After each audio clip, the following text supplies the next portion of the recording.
Assalamualaikum warahmatullahi wabarakatuh. Selamat datang kembali di channel Sekolah YouTuber. Teman-teman, untuk menjadi seorang YouTuber tidaklah diwajibkan harus memiliki kamera yang mahal, peralatan yang mahal dan juga peralatan yang canggih. Teman-teman cukup memiliki handphone yang bisa menginstal aplikasi YouTube-nya itu sendiri, kemudian bisa merekam membuat video, maka teman-teman sudah bisa menjadi seorang YouTuber. Berbicara seorang YouTuber yang menggunakan HP ataupun handphone, di sini ada beberapa aplikasi yang sangat mendukung untuk mengembangkan channel kita, terutama bagi para YouTuber pemula yang menggunakan handphone.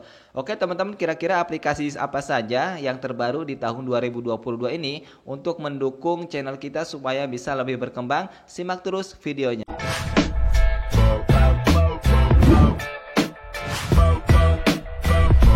Nah teman-teman, yang pertama setelah kita membuat video ataupun membuat konten ataupun merekam video menggunakan handphone, tentu kita tidak bisa langsung menguploadnya ke YouTube ya, karena kita harus mengedit terlebih dahulu supaya kualitas video kita lebih bagus. Di antaranya mungkin bisa potong ataupun sambung, kemudian bisa dikasih efek-efek suara, bisa juga nanti dikasih teks ataupun tulisan ya, misalkan untuk menjelaskan konten-konten tutorial, kemudian bisa juga dikasih backsound ya, seperti musik dan segala macam lainnya. Nah, untuk menambahkan item-item tersebut, fitur-fitur tersebut, maka kita harus memiliki aplikasi untuk mengedit video ya. Untuk mengedit video sendiri ada beberapa aplikasi yang populer, di antaranya ada KineMaster ya, ada KineMaster yang pertama, kemudian ada Filmorago, kemudian yang ketiga ada InShot ya. KineMaster sendiri ini ada dua versi ya, ada yang versi desktop, kemudian ada juga yang versi handphone. Kemudian di antara keduanya itu ada versi yang gratis dan juga versi yang berbayar ya. Begitu juga dengan aplikasi Filmorago. Kemudian yang ketiga ada aplikasi InShot ya. InShot ini sama, ada yang berbayar, ada juga yang gratis. Saya sendiri kemarin menggunakan yang berbayar, tetapi sekarang menggunakan yang gratis karena fiturnya tidak terlalu berbeda jauh ya antara yang berbayar dan juga yang gratis. Nah, saya sendiri di sini untuk untuk mengedit video saya gunakan InShot seperti ini ya. Saya gunakan InShot karena fiturnya di sini sudah cukup lengkap. Fiturnya sudah cukup lengkap, di antaranya kita bisa menambahkan stiker, bisa menambahkan musik, bisa menambahkan teks, kemudian bisa potong, bisa filter, bisa menambahkan efek-efek lainnya teman-teman. Bisa menambahkan suara juga, dan saya rasa fiturnya sudah cukup lengkap ya di aplikasi InShot ini, meskipun kita gunakan yang versi gratis ataupun tidak berbayar ya teman-teman. Kemudian setelah kita editing video kita jadi, kemudian kita upload ke YouTube, maka setelah itu ada yang harus kita setting, di antaranya adalah bagian halaman depan ataupun tampilan depan ya, atau yang disebut dengan thumbnail seperti ini. Nah, di sini kan thumbnailnya kita gunakan yang ini ya, yang custom ya. Jadi kita harus edit sendiri untuk halaman, untuk tampilan depan ataupun untuk thumbnail video-video kita supaya terlihat lebih menarik seperti ini. Nah, ini adalah thumbnail custom ya yang kita sudah edit. Nah, untuk aplikasi edit thumbnail sendiri ada beberapa aplikasi yang teman-teman bisa percayakan. Di antaranya ada aplikasi PicsArt, kemudian ada aplikasi Canva ya, kemudian ada juga aplikasi ColicMaker. Kalau saya sendiri menggunakan ColicMaker karena teman-teman bisa lihat ya di di thumbnail saya ini tidak terlalu banyak ini ya, tidak terlalu banyak pernak-perniknya lah ya. Di sini hanya ada tulisan, paling tanda-tanda panah untuk menjelaskan seperti ini teman-teman.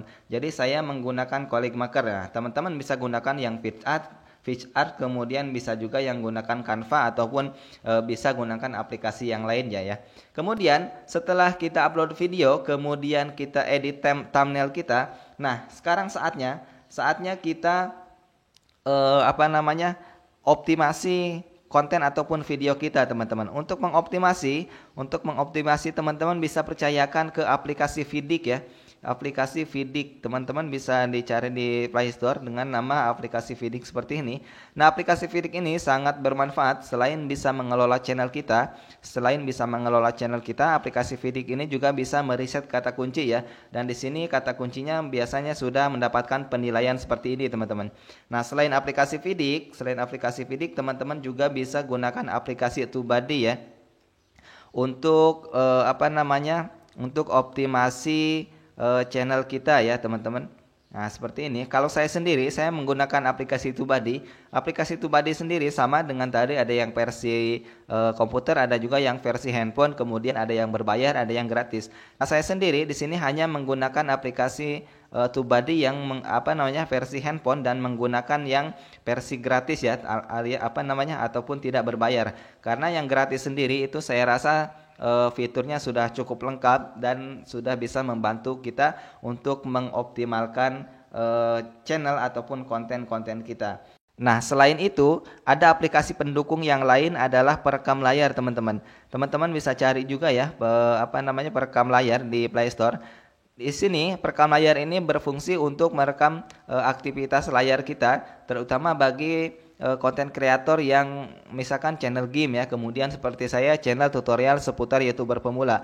Maka aplikasi perekam layar ini sangat dibutuhkan ya, sangat berguna. Nah, teman-teman bisa pilih salah satu perekam layar. Di sini ada Figma, kemudian ada Mobizen, kemudian ada screen recorder ya. Kalau saya sendiri menggunakan aplikasi perekam layar yang X Recorder ini ya.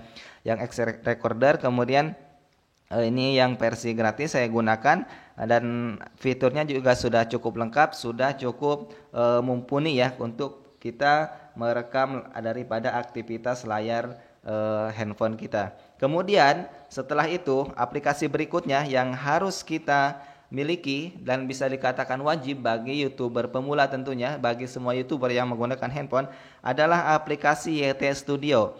Seperti ini, teman-teman. Karena di aplikasi YT Studio ini kita bisa mengelola channel kita. Di antaranya kita bisa melihat perkembangan channel kita. Seperti ini, melihat perkembangan channel ya. Kemudian bisa melihat dari analisa channel kita seperti apa perkembangannya. Kemudian bisa membalas komentar daripada subscriber kita ya. Kemudian selain itu kita juga bisa melihat estimasi penghasilan ataupun pendapatan dari YouTube yang masuk ke pendapatan kita ya, itu bagi channel yang sudah dimonetisasi. Nah, teman-teman, itu tadi adalah aplikasi-aplikasi pendukung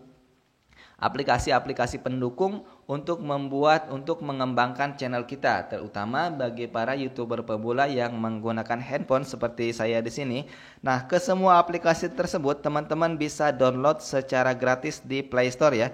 Tinggal teman-teman masuk ke Play Store, kemudian dilakukan di pencarian itu aplikasi apa yang teman-teman butuhkan. Di antaranya tadi yang pertama ada untuk edit video, kemudian yang kedua untuk edit thumbnail, kemudian yang ketiga adalah tadi ada perekam layar ya. Kemudian untuk optimasi ada Vidik dan juga TubeBuddy ya. Kemudian yang kelima adalah aplikasi YT Studio. Nah, aplikasi tersebut teman-teman bisa download di Play Store secara gratis. Oke, teman-teman, itu saja sharing kita kali ini. Semoga ada manfaatnya bagi teman-teman. Mohon maaf apabila ada kesalahan. Terima kasih, sampai jumpa di video berikutnya.